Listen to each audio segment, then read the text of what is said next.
कथा सुन रहे हैं। सौनक जी ने हाथ जोड़ करके कहा, शिशु जी महाराज से, प्रभु अब ऐसी कथा सुनाए जिसको सुनने के बाद जीवन में फिर किसी की सुनने की आशा न रहे। सूत जी महाराज ने कहा, तो सुनिए, मैंने अभी तक आपको भगवान की अनंत अनंत गाथाओं को श्रवण कराया है, लेकिन अब मुझे ऐसा लगता है कि तुम्हें श्रीमद् भागवत की गाथा को श्रवण कराना होगा। और ये सुंदर समय प्रभु की कृपा से ही मिलता है। भगवान की कृपा जब तक नहीं होती बंधुओं, तब तक जीव लाख प्रयास करे पर कोई कार्य नहीं कर सकता। कृपा जब तक उसकी नहीं होती तब तक ये सुंदर गाथाएं सुनने का सुअवसर हम जीवों को प्राप्त नहीं होता। उसकी कृपा है। आप यहाँ बैठे हैं, हमारी माता बैठी हैं, ये भैया बैठे हैं, और हमें भी परमात्मा ने सहयोग किया। माता रानी की कृपा हुई जो श्रीमद् भागवत कथा को कहने का सुअवसर मिला। भैया, ना तो ज्ञान में कभी कोई पूर्ण है, पूर्ण यदि कोई है तो सिवा परमात्मा, उसके अलावा कोई पूर्ण नहीं है। आज सूत जी महाराज ने कहा कि मैं तुम्हें श्रीमद् भागवत की गाथा को श्रवण कराता हूँ, और श्रीमद् भागवत में रामचरित की भी कथाएं आती हैं, महाभारत भी आती है, मेरे गोविंद की गाथा आती है। बड़ा सुंदर नाम है श्रीमद् भागवत महापुराण। श्री माने किशोरी जी, माँ माने मद, दा माने दया, भा से भाव, वासी वरण, दासी गुमान, तासे तरुण, पूसे पुनः रासे राधिका, रासेरण। जो भगवान की शरण में आते हैं, जो हमारी किशोरी जी का नाम स्मरण करते हैं, उसके हृदय से गुमान चला जाता है, दया का भाग भर आता है, और वही भगवान की कृपा का अनुगामी हो जाता है। बड़ी सुंदर कथा सुनाई है कि लीलाएं परम रसीली है, भक्तों का भाव उजागर है। हम इतना ही कह सकते हैं, ये गागर ही में सागर है। सब लौकिक फल भंडार कहो, स्वर्ग का स्वतंत्र सितार कहो, भक्ति का सुभग श्रृंगार कहो, या जन्म मोक्ष का द्वार। और श्रीमद् भागवत की कथा को श्रवण करा रहे हैं सूत जी महाराज सौनक ऋषियों को, और सुनाया कि एक बार श्री देवर्षि नारद आकाश मार्ग में भ्रमण कर रहे हैं, और देवर्षि नारद की वीणा बज रही है, हरि गुणगान हो रहा है। श्रीमन नारायण नारायण नारायण, श्रीमन नारायण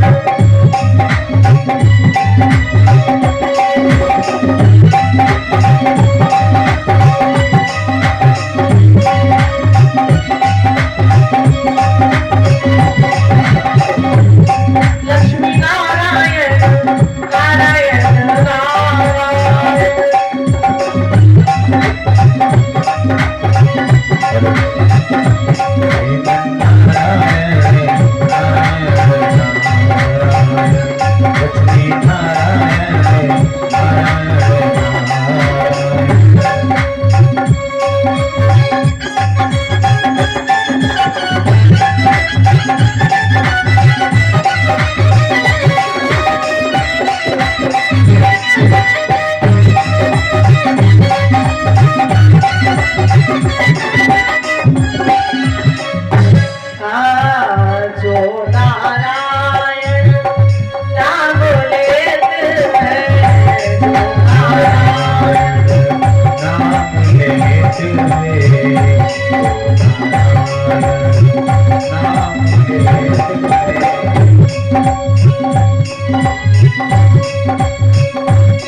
मार्ग से जा रहे हैं। सूत जी महाराज ने कहा भैया ज्ञान भक्ति वैराग्य से होते हैं सब पार, पर उन तीनों के लिए है इसका आधार। ज्ञान से, वैराग्य से, भक्ति से सभी का तरण तारण होता है, और इन तीनों के लिए भी जो मोक्ष का कारण बना, जो मोक्ष का साधन बना, जो मोक्ष का द्वार खुला, वो द्वार कौन सा है? बोले भागवत का। भैया जीव में तीनों चीज कभी विद्यमान नहीं रहती एक साथ। अगर ज्ञान है तो फिर अभिमान है, और अगर घर परिवार में रहता है तो फिर उसे वैराग्य नहीं हो सकता। और यदा कदा वैराग्य हो भी गया तो क्षण मात्र के लिए होता है। क्षण मात्र का वैराग्य कभी फलीभूत नहीं हुआ, और भक्ति विचारी कभी न कहीं दबी छुपी हृदय में रहती है। लेकिन कलिकाल में ज्ञान और वैराग्य जिससे भी चर्चा कर दीजिएगा, अपने आप में सभी विद्वान है। दूसरों को कितना भी विद्वान हो, लेकिन जीव उसे विद्वान मानता नहीं कि हम श्रेष्ठ हैं, हम कुछ जानते हैं। और जहां मैं का वास हो जाता है भैया, चाहे वो कितना भी ज्ञानी हो, वो उसका ज्ञान शून्य हो जाता है। हम नहीं कहते कि हम विद्वान हैं, या हम कह दें कि हम वैरागी हैं। भैया घर परिवार में रहते हैं तो थोड़ा बहुत घर परिवार का मोह भी होता है, और होना भी चाहिए। भगवान ये नहीं कहते कि आप भजन करने के लिए अपनी पत्नी को, अपने बच्चों को, माता पिता को छोड़ दो। सभी का लालन पालन करो, और उनका लालन पालन करने के बाद क्षण मात्र का जो समय मिलता है, परमात्मा का चिंतन करो जितना कर सकते हैं। माला लेकर नहीं बैठ सकते, कोई बात नहीं। भगवान के आगे 10 मिनट नहीं बैठ सकते, कोई बात नहीं। पर चलते फिरते उड़ते बैठते हरि नाम का चिंतन करते रहिए। खेत में काम चल रहा है, हाथ कार्य कर रहे हैं, मुख तो कार्य नहीं कर रहा है, जिह्वा कार्य नहीं कर रही। इस जिह्वा से परमात्मा का नाम लीजिएगा। और ये जिह्वा, ये मन, ये दोनों ही बड़े चंचल है भैया। कहा है सूत जी महाराज ने कि ज्ञान भक्ति वैराग्य से जीवों का कल्याण होता है, तरण तारण होता है। पर इन सभी का भी तारण यदि किसी ने किया है तो श्रीमद् भागवत महापुराण ने किया। और मैं तुम्हें वो गाथा सुनाना चाहता हूँ। यह न कल्पना मात्र है, ये सोचने वाली बात नहीं है सच्चा संवाद। और प्रथम करूंगा मैं यहाँ उस गाथा का अनुवाद। मैं वही कथा तुम्हें श्रवण कराऊंगा। देवर्षि नारद ने देखा वृंदावन के निकट यमुना जी बहती है, और यमुना जी के किनारे एक तरुण युवती बैठी है जो कि विलाप कर रही है। देखा देवर्षि नारद ने कि उनके समीप 2 पुरुष भी लेटे हैं जो कि वृद्ध है, चलने फिरने में असमर्थ। उन्हीं के शीश पर हाथ फेर रही है वो। देवर्षि नारद ने देखा, बोली कलिकाल का ये अद्भुत नजारा। इस देवी के पास कोई एक व्यक्ति नहीं है, कोई माता नहीं है जो जाकर के इसका हाल पूछे। चलो मैं ही पूछता हूँ। संत हृदय नवनीत समाना, संतों का हृदय बड़ा ही कोमल होता है। पहुंचे देवर्षि नारद, और मैया विलाप कर रही है। देवर्षि नारद ने पूछा, कौन है देवी आप, और यहाँ पर क्यों रो रही है? ये तो तुम्हारे ठाकुर की नगरी है। भगवान के द्वार पर कभी कोई रोता नहीं है, और न भगवान रोने देते हैं। फिर यहाँ तुम्हारे रोने का क्यों प्रयोजन है देवी? आज भक्ति माता ने कहा, सर्वप्रथम तो मैं तुम्हें प्रणाम करती हूँ, और आप पूछ रहे हैं तो मैं कहती हूँ, हे राजन, हे मुनिवर, जो आज आपकी आंखें देख रही है मेरा खूब परिचय नहीं है। देवर्षि नारद ने कहा, बतलाइए देवी, मैं सुनने के लिए ही आया हूँ। कहा भक्ति माता ने, सुनिए कि मैं हूँ लौकिक सुंदरी नहीं, सब भक्ति मुझे बतलाते हैं। और ये दोनों ज्ञान विराग रूप मेरे बेटे कहलाते हैं।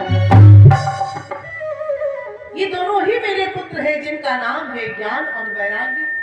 देवर्षि नारद ने कहा, तुम्हारे पुत्र, मुझे विश्वास नहीं हो रहा है देवी। तुम तरुण हो और जिन्हें तुम अपना बेटा कह रही हो, ये तो वृद्ध है।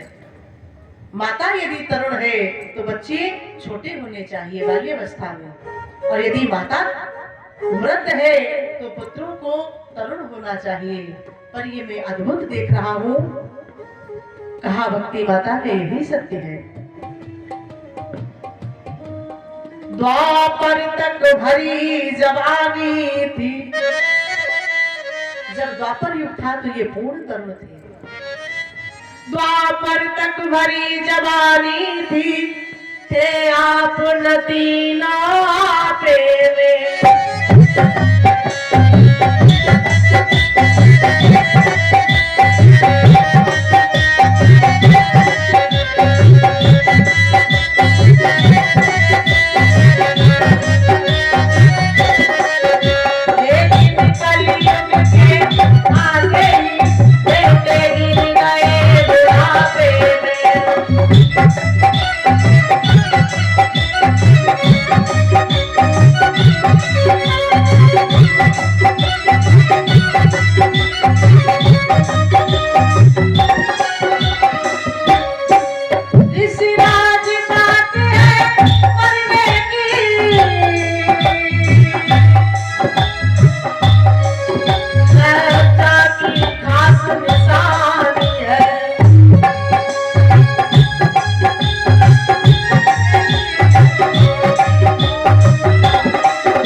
ये मेरे पुत्र है।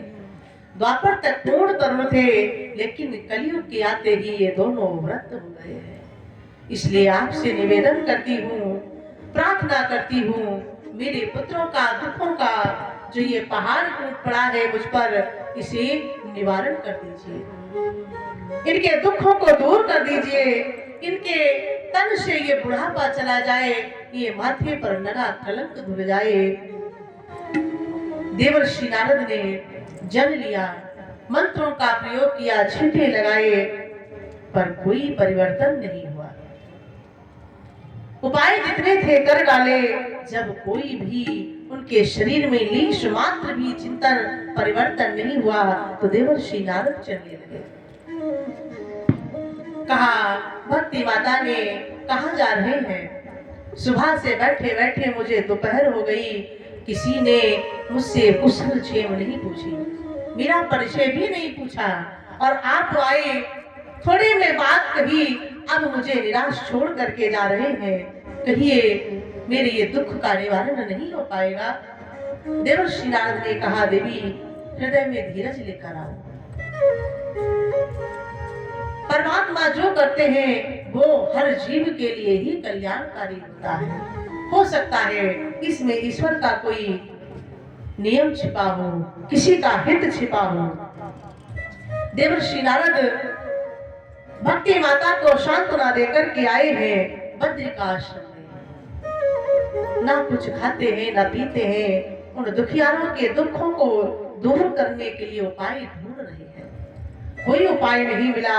उसी समय सनक सनंदन सनातन सनत कुमार चारों ही ऋषियों का आगमन हुआ, जिन्हें देवर्षि नारद ने प्रणाम किया। आज उन चारों ने देखा देवर्षि नारद को, क्या बात है, किस प्रकार से उदास हो तुम? तो कहीं भी कुछ ही क्षणों के लिए रुक पाते हो, चलते रहते हो, निरंतर तुम्हारी नारायण वीणा धुनी गान करती रहती है। इस प्रकार से चिंता तुम क्यों हो? क्या बात है? देवर्षि नारद ने सारा वृत्तांत सुना दिया। कहा ऋषियों ने कि हे देवर्षि, तुम किसकी चिंताओं को लेकर के आ गए हो? अरे वो पृथ्वी लोक है, और पृथ्वी लोक में सभी अपने अपने मतलब से बंधे हैं। जब तक उनका कोई स्वार्थ सिद्ध होता है तभी तक तुम्हारा है, और स्वार्थ निकलते ही फिर तुम्हें कोई पहचानने भी नहीं चाहेगा। अरे दूर की बात छोड़ो, सगा परिवार भी अपना नहीं है। जब तक जिनका मतलब सिद्ध होता है, स्वार्थ रहता है, तभी तक तुम्हारा है। प्रश्न दर भाव लिखा है किसी कवि ने कि स्वार्थ की दुनिया बनी है, स्वार्थ ही जग सार है, निस्वार्थ सद्गुरुदेव है, सच्चे वही आधार है। दुनिया किसकी है? बोले स्वार्थ की। निस्वार्थ कौन है? बोले गुरुदेव। जब उनकी शरण में जाते हैं तभी वो सच्चा और सुलभ मार्ग दिखाते हैं। कहते हैं एक पट कथा आती है, उस पट कथा में एक बालक, जैसे आपका मंदिर बना है गांव से बाहर, उस गांव में भी एक मंदिर बना था, और उस मंदिर में एक संत जी पुजारी थे, और संत जी सभी को बड़ी ही अच्छी और उत्तम शिक्षा देते थे। और ऐसे ही एक बालक, भैया बातें मत करो, बातें मत किया करो, अच्छी और सुगम शिक्षा देते थे। और सुगम शिक्षा को पाकर के उस नगर के नर नारी बच्चे अपने आप में बड़े ही प्रसन्न हुआ करते थे। एक रोज एक बालक आ गया, बालक भी संत जी के प्रवचन को सुनता और उस पर चिंतन करता और मनन करता। एक रोज उन्होंने अपने सत्संग में यही बोल दिया कि परिवार भी स्वार्थ से होता है।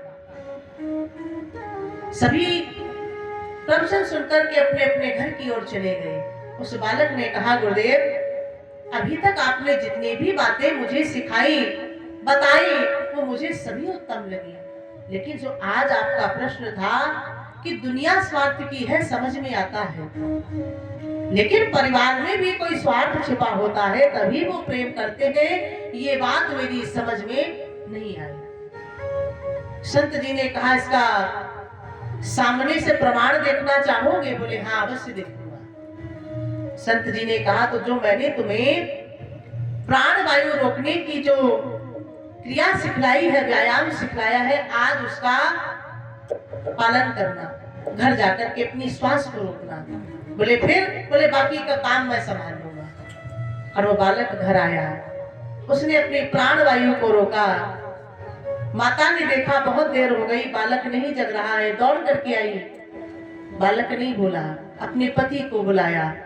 पति ने भी हाथ की नब्ज को देखा, नहीं बोल रही है, वो भी चिंतातुर हो गया।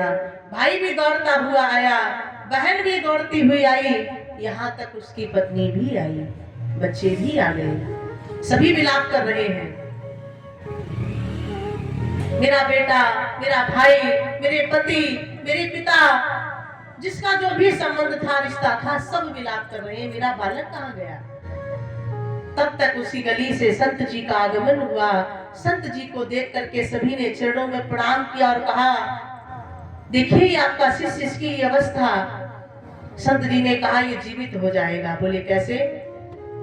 जेब से एक पुड़िया को निकाला, बोले इस पुड़िया को पानी में घोलो, और जो भी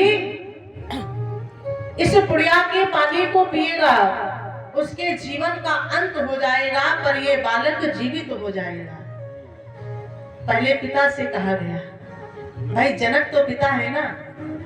पिता ने कहा, देखो और बात तो सब अच्छी है, पर प्राण नहीं दे पाऊंगा, अगर शरीर रहा तो बच्चे और हो जाएंगे।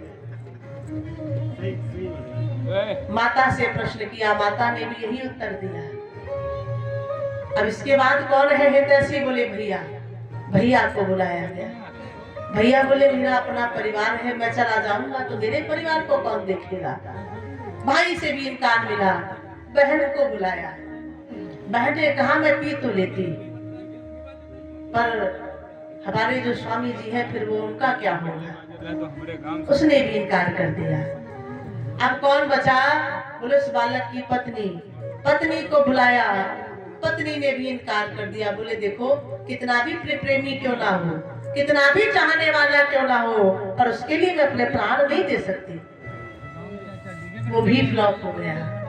छोटे छोटे बच्चे वो ना समझ थे। आखिर में एक ने कह ही दिया कि बाबा तुम्हारे तो कोई नहीं है, ना आगे ना पीछे, तुम ही नहीं पी लो। बाबा ने कहा जरूर पीऊंगा। पुड़िया में कुछ नहीं था, बहुत ही थी यज्ञ की। जल में घोरा, पी लिया। उधर समय पूरा हुआ, वो बालक उठ करके खड़ा हो गया। बालक ने गुरुदेव को प्रणाम किया और चल पड़ा उन्हीं के साथ। संत जी ने कहा देख लिया दुनिया स्वार्थ की है। बोले जान लिया, आज मान लिया कि अपने से बड़े संत विद्वान कवि कभी भी गलत बात नहीं कहते, कभी किसी को गलत बातें नहीं सिखलाते हैं। यदि जितना उनसे होता है सबका हित ही चाहते हैं। इसी प्रकार से जाओ, जाकर के उनसे कहो इस कलयुग में ज्ञान और वैराग्य, दुनियादारी पर मर रहे हैं।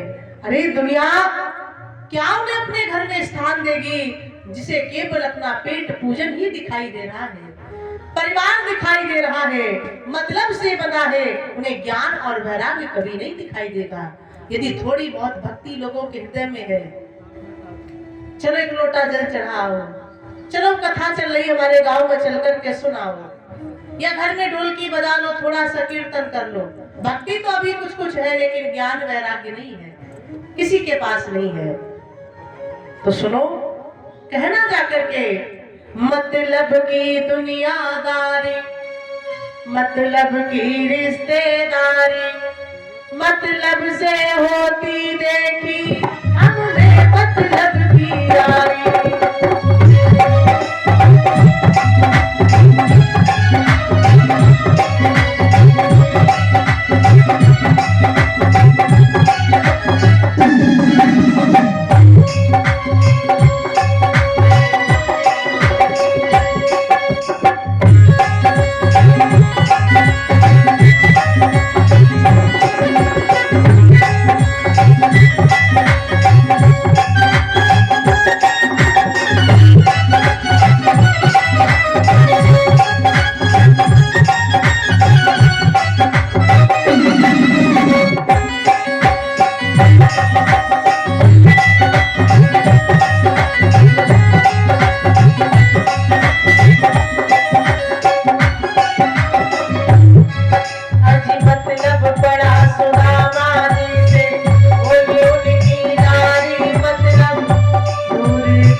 से कहो इस दुनिया में मतलब से सब अपने हैं और मतलब निकल जाने के बाद कोई अपना नहीं है। फिर भी भक्ति कलिकाल में लोगों के हृदय में दबी छुपी रह सकती है भैया, लेकिन ज्ञान और वैराग्य की यदि किसी से चर्चा कर दी जाए तो वो स्वयं को भी आपको ही मूर्ख बना देगा। फिर भी यदि तुम उनकी चिंता में व्याकुल हो तो उन्हें थोड़े दिन के लिए निरोग किया जा सकता है, उनके दुख का निवारण हो सकता है। चलो चल करके श्रीमद् भागवत रूपी महापुराण की रचना करो, जिससे उन दुखियारों के दुख का निवारण होगा। वह संजीवन की तरह यहाँ जीवों की जीवन दायन है, रागी की मधुर रागिनी है, रसिकों की रसिक रसायन है। इस गाथा से वैराग्य ज्ञान आप ही तरुण हो जाएंगे, उसके चर्चे कलयुग में भी भक्ति की शक्ति बढ़ाएंगे। मैं चाहता हूँ श्रीमद् भागवत रूपी महापुराण का अनुष्ठान किया जाए, उन तीनों को भगवान की गाथा को सुनाया जाए। निश्चय करके सबने प्रस्थान किया, कहा बोले हरिद्वार। बद्रिकाश्रम से सनक सनंदन सनातन शरद कुमार आए, इधर वृंदावन से भक्ति ज्ञान वैराग्य देवर्षि नारद पहुंचे। हरिद्वार में श्रीमद् भागवत की गाथा को श्रवण कराया कि निश्चय कर सबने किया हरिद्वार प्रस्थान, विचारा शरद कुमार ने शुभ सप्ताह विधान। भागवत ऐसे ही नहीं कराई जाती, उसको विचारा भी जाता है कब कराया जाए। सुंदर समय देख करके श्रीमद् भागवत की गाथा को सुनाया गया और इस गाथा के परिणाम स्वरूप तरुण हुए तत्काल ही ज्ञान और वैराग्य, तथा बढ़ा संसार में कृष्ण चरण अनुराग। ज्ञान और भक्ति के वैराग्य का उद्धार होना, संसार में भगवान के चरणों में प्रीति और बढ़ा गया। प्रत्यक्ष में प्रमाण मिला।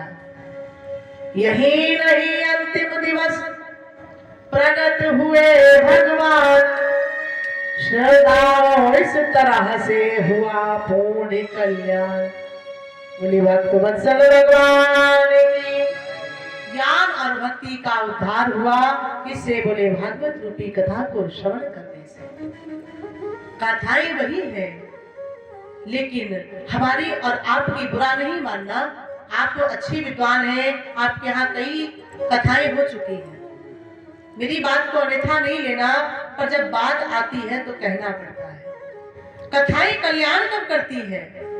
ये वही कथा है जो आप सब सुन रहे हैं और हम यहाँ से सुना रहे हैं। कथाएं सब वही है। कल्याण कब होता है?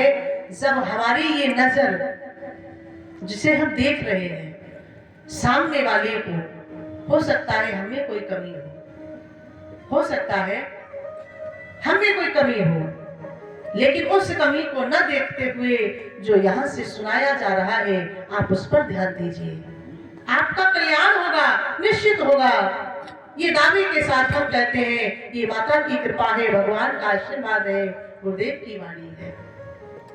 निश्चय कल्याण होगा। कब? बोले जब हमारा हृदय बिल्कुल पवित्र होगा। नियम से सुनेंगे। कथा सुनने के भी नियम है। समय से आए, सुंदर स्वच्छ वस्त्रों को पहने। ये नहीं कि आप नए वस्त्र निकाल करके पहने, स्वच्छ वस्त्रों को पहने। जहां तक बने भोजन में संयम रखें, सुंदर आहार लें, अल्पाहार लें, भगवान की कथा को सुने। जैसे कल्याण ज्ञान भक्ति वैराग्य का हुआ, गोकर्ण जी धुंधकारी का हुआ, परीक्षित जी का हुआ, वही कल्याण आपका भी हुआ। ऐसा ये ग्रंथ कहते हैं। तत्पश्चात सूत जी महाराज ने बड़ी सुंदर कथा सुनाई है भैया। सनक ऋषि ने कहा, प्रभु ये तो हमने जान लिया कि भागवत कथा सभी का तरण तारण करती है, लेकिन ये किस किस को तारती है, आप कृपा करके हमें वो कथा सुनाइए। शिशु जी महाराज ने कहा, भैया मैं तुम्हें ऐसी ही कथा सुनाता हूँ। एक ऐसे व्यक्ति जिसने अपने पूरे जीवन काल में कोई अच्छा काम नहीं किया, भगवान का नाम नहीं लिया, जीवन भर गलत कर्म ही किए, मर गया, असमय मृत्यु हुई, और असमय मृत्यु होने के बाद उसे प्रेत योनि प्राप्त हुई, और प्रेत योनि में जाने के बाद उसने श्रीमद् भागवत की कथा को सुना और उसका उद्धार हो गया। कहने का तात्पर्य ये जीवितों को तारती है, पर जो मृतक है उसका भी तरण तारण करती है। सुनाया, बड़ी सुंदर कथा है। ये ज्ञान भक्ति के चर्चे हैं, स्वर्ग या मुक्ति की इच्छा है, अब सुनो दशा उन लोगों की जिनको धन जन की आशा है।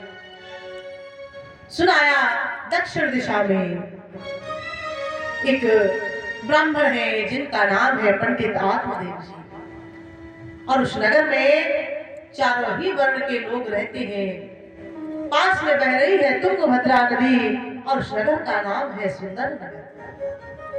चारों ही वर्णों के लोग, क्षत्रिय, ब्राह्मण, वैश्य और शूद्र, और अपने अपने कार्य को सभी करते हैं, कोई किसी के कार्य में बाधा नहीं बनता दिया है। और आत्मदेव जी बड़े ही सरल ब्राह्मण हैं, बड़े ही संतोषी जीव हैं, भगवान का भजन करते हैं, सभी के लिए वो अच्छा ही सोचते हैं। पर उनकी पत्नी जिनका नाम है धुंधली, भैया जथा नाम तथा गुणा, जैसा नाम है उसी नाम के अनुसार उनके आचरण भी है। जब तक पंडित जी घर में रहते हैं, धुंधली जी पतिव्रता नारी बनकर के घर में रहती है। पति ने जो कह दिया वही सर्वोपरि है। और आत्मदेव जी के जाने के बाद महाराज फिर भगवान ही मालिक है, कहीं के सर पर बंद फूटे, किसके साथ युद्ध हो कोई पता नहीं।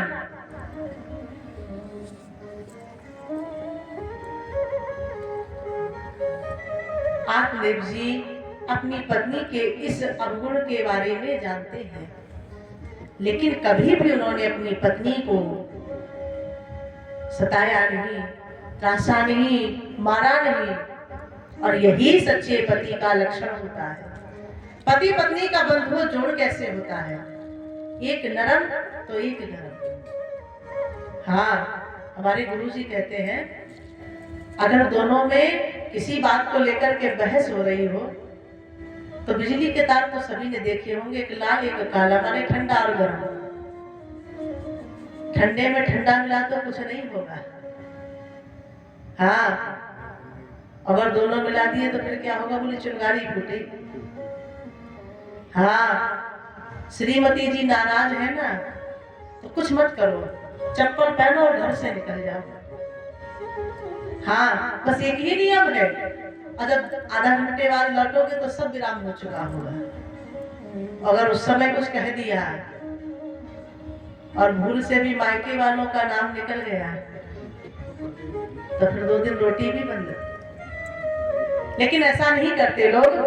कहने का तात्पर्य आत्मदेव जी अपनी पत्नी के अवगुण को जानते हैं, पर कभी उन्होंने मारा नहीं, पीटा नहीं, कभी उन्हें कोई दुख नहीं दिया।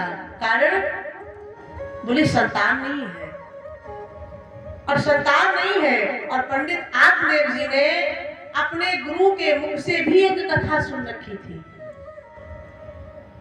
और वो कथा कौन सी है, बोले एक नव दंपति, युवक का विवाह हो गया है पर पत्नी को विदा करा के नहीं लाया, और विदा कराने का जब मुहूर्त निकला तो अपनी पत्नी को विदा कराने के लिए चला। ससुराल में पहुंचा, ससुराल वालों ने बड़े प्रेम से अपनी बेटी को विदा कर दिया, पर बेटी आना नहीं चाहती थी। रास्ते में चली, चलते हुए बोली अपने पति से, देखो मुझे प्यास लगी है। वो बोले बैठ जाओ, मैं जल लेकर के आता हूँ। और उस समय हमने तो समय नहीं देखा, पर कहते हैं पहले कुएं से पानी खींचा जाता था। हमारे समय में नहीं रहा।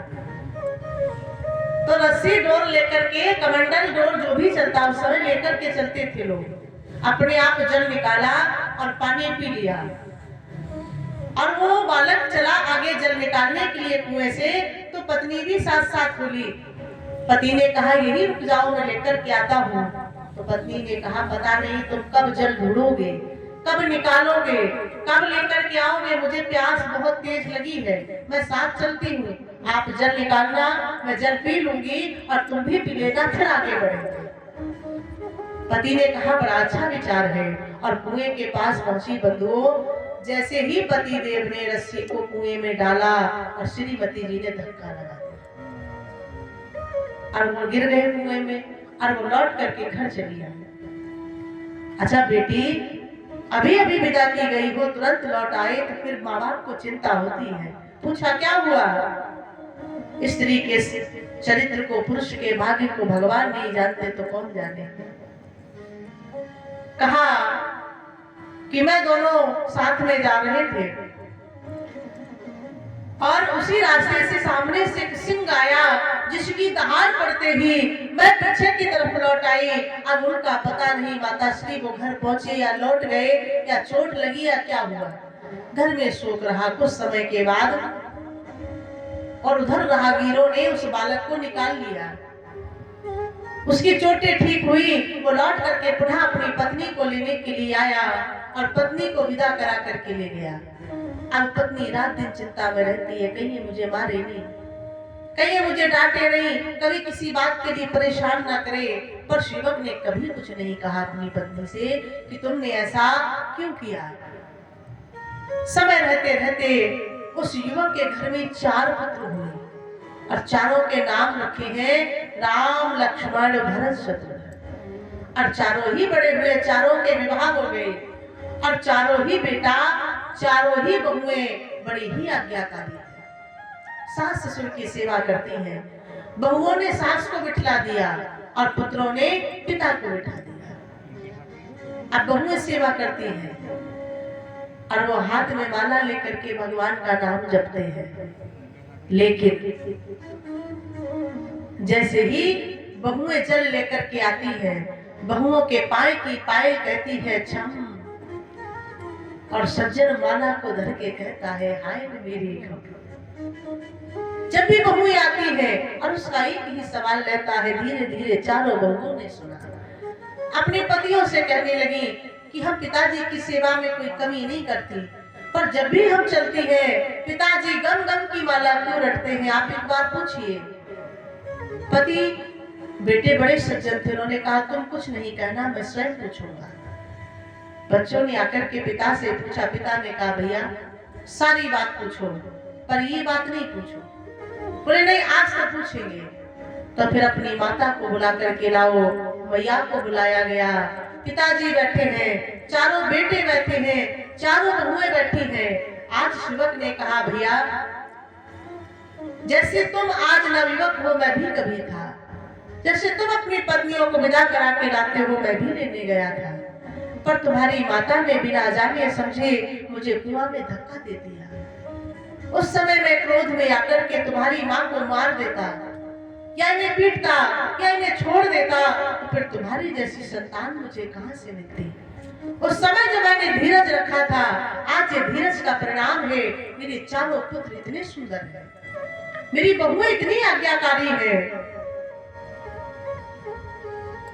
उसी गम का परिणाम है पुत्रों। आज उसी गाथा को आत्मदेव जी ने मन में धारण किया है कि मैं अपनी पत्नी से कुछ नहीं कहूंगा, पता नहीं परमात्मा की कृपा कब बरस जाए। गालियां सुनी अपमान सहे तो भी वह छोर न छोड़ा है, हर बंधुओं इसी में समझ रखो वो केर बेर का जोड़ा है। आज आत्मदेव जी ने कभी भी अपनी धुंधली से कुछ न कहा, पहले तो अपनी पत्नी से ही हैरान थे। दूसरे घर में संतान नहीं है, घर में चांदी सोना धेनु धन जो भी पास है सभी दान कर डाला, छोटे छोटे वृक्ष लगाए हैं, पर किसी ने फल या फूल नहीं दिया। गाय पाली है, गाय ने भी बछड़े या बछड़ी को जन्म नहीं दिया। अब तो मन में सोचते हैं मेरे संतान नहीं, अब मुझे संतान नहीं मिलेगी। उसी समय घर को छोड़ करके कहां चले? बोले जंगल। जंगल में पहुंचे, मरने का प्रण लेकर के आए हैं। गर्मी अधिक है, प्यास लगी तो चल ढूंढते। और उसी समय भगवान संत का वेश बना करके आए और कहने लगे, भैया वह बोले कहाँ भटकते हो, क्या इच्छा तुमको लाई है।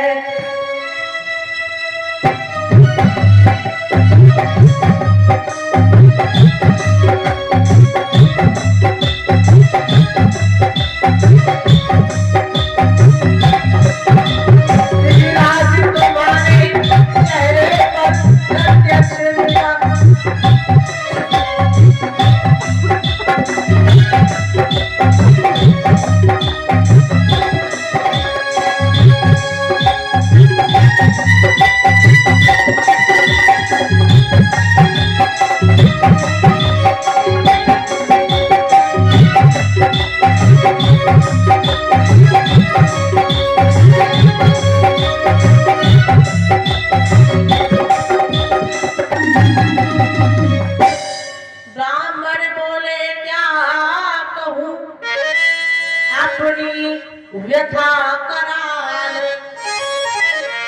करे न वो मेरी तरह दुश्मन का भी हाल। कहा कैसे कहूँ अपने मन के भाव को उस परमात्मा से कहता हूँ जो मेरा हाल किया है, ऐसा किसी दुश्मन का भी ना करे। बोले क्या हुआ? तो कहा कि अब मेरे जीवन का अंतिम क्षण है, ये चौथापन आने वाला है, मेरे घर में संतान नहीं है, ऐसा कोई यतन नहीं, कोई जतन नहीं जिसको मैंने न किया हो। सब दान किए हैं पर घर में एक संतान नहीं हुई, और भाभी का ऐसा चक्कर जो वृक्ष लगाता हूँ उनसे कुछ प्राप्त नहीं होता। गौ पालन करता हूँ, बछड़े या बछड़ी नहीं मिलते, और घर में तो जैसे शून्य है ही। मैंने सुना है जो जीव अपने जन्म में पुत्र नहीं पाते हैं वो तो स्वयं नरक में जाते हैं और पुरुषों को भी लेकर के जाते हैं। तो अब मैं क्या करूं? अपने जीवन को जीऊं या समाप्त करूं? अब आप ही बता दीजिए।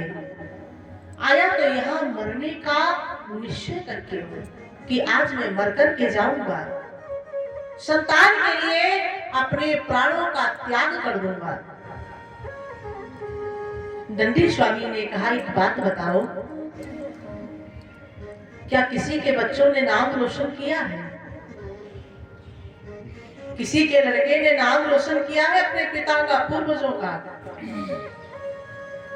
बोले स्वर्ग का द्वार मनुष्य के अपने कर्म से खुलता है, मोक्ष का द्वार अपने कर्म से खुलता है। ये माना कि संतान के जन्म होने के बाद जो वो पिंड दान अपने हाथ से करता है वो पूर्वजों के लिए फलीभूत होता है। लेकिन बच्चों से नाम चले ये असंभव नहीं है। कोई संतान ऐसी होती है अच्छी, कोई ऐसी होती है बुरी। जैसे कि बड़ा हुआ तो क्या हुआ, जैसे पंछी को छाया नहीं, अलगावे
खड़े हैं और चाकी चल रही है, नाच डाला जा रहा है, प्रत्येक दाना पिस रहा है। और कबीर जी कह रहे देखो सब कुछ है। तब तक पहुंचे कौन? बोले उसके गुरुदेव जी बोले सुनो, चाकी तो चलती रही बड़ी सभी पर चोट, बचा कौन? कोई कोई दाना बच गया, रहा गीले की ओट कबीरा, रहा गीले की ओट।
संतान दो प्रकार की होती है, अच्छी और बुरी।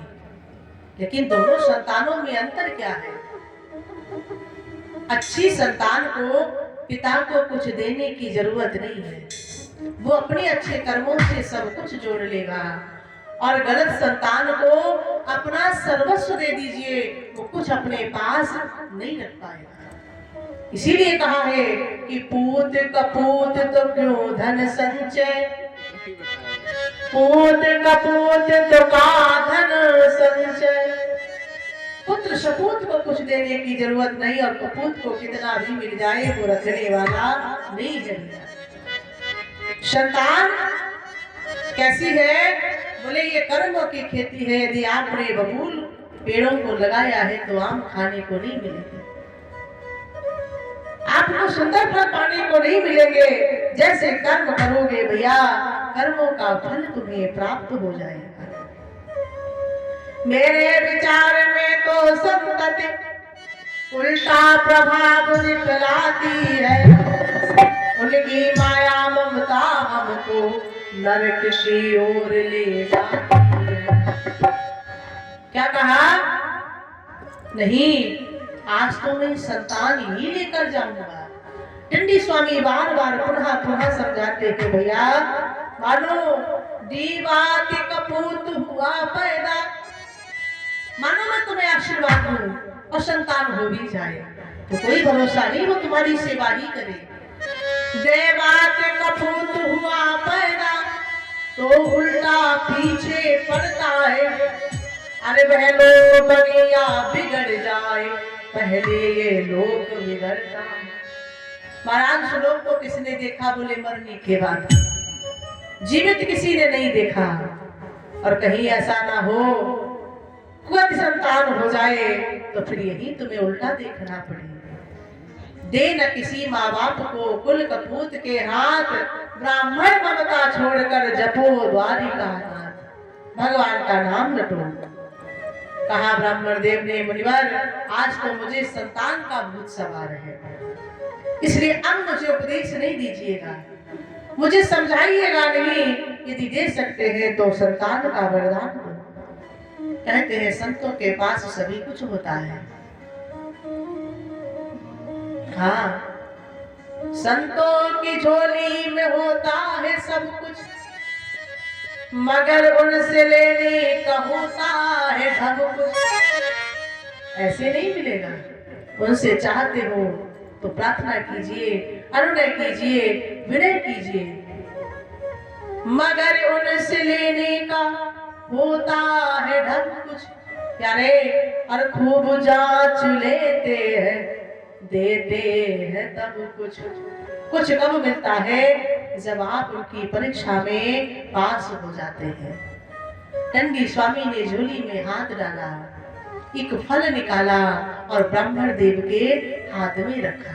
कहा जाओ जाकर के अपनी पत्नी को खिलाना, लेकिन फल खिलाने के बाद उन्हें कुछ नियमों का पालन करना होगा।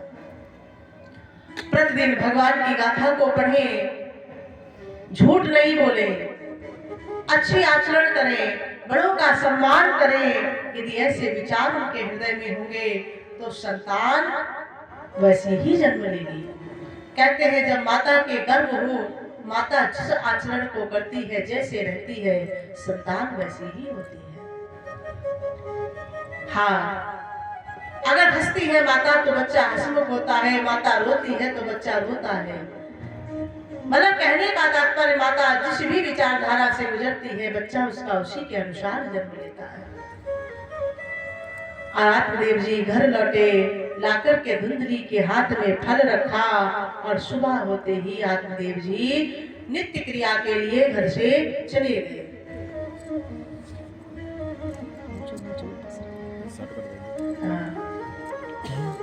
महाराज धुंधली विचार करती है, अब मैं ये फल खाऊं या ना खाऊं, खाऊं या ना खाऊं। प्रातः काल हुआ, जल भरने के लिए वो भी कुएं पर गई। कोई दिखता है तो जल खींचती है, जब नहीं कोई दिखता तो खड़ी रहती है। कहते हैं नगर के सभी लोग जल भर के चले गए, धुंधली खड़ी है।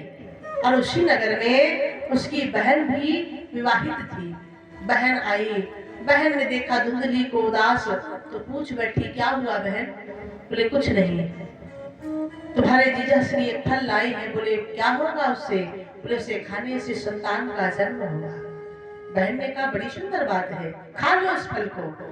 धुंधली ने कहा सुनो, यदि मैंने वो फल खा लिया तो फिर मैं कुछ नहीं कर पाऊंगी। गर्भ ठहर गया तो श्रृंगार नहीं कर सकती, अच्छा खा नहीं सकती, दौड़ने की नौबत आएगी तो भाग नहीं सकूंगी।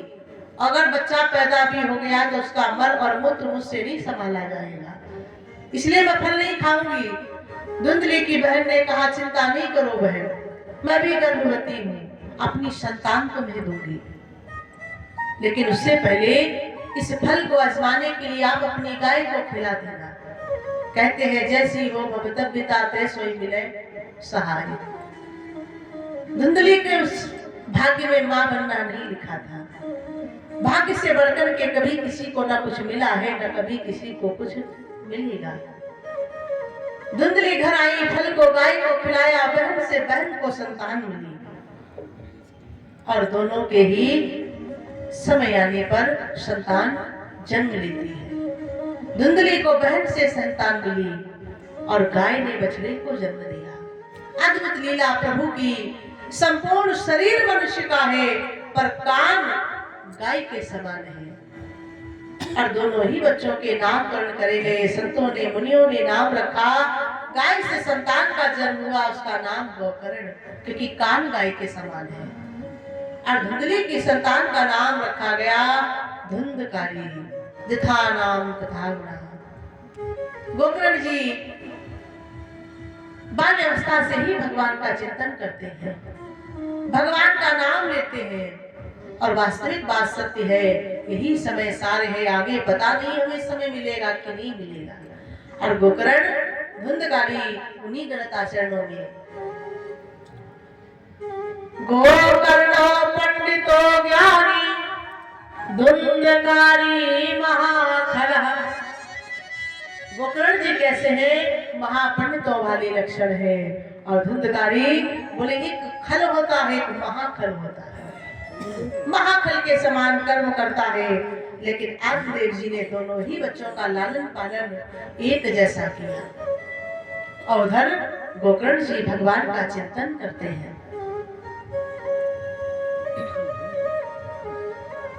अरे भूलो मत प्यारे, अरे बिहारी जी का नाम भूलो मत प्यारे, बिहारी जी का नाम, आगे बिहारी है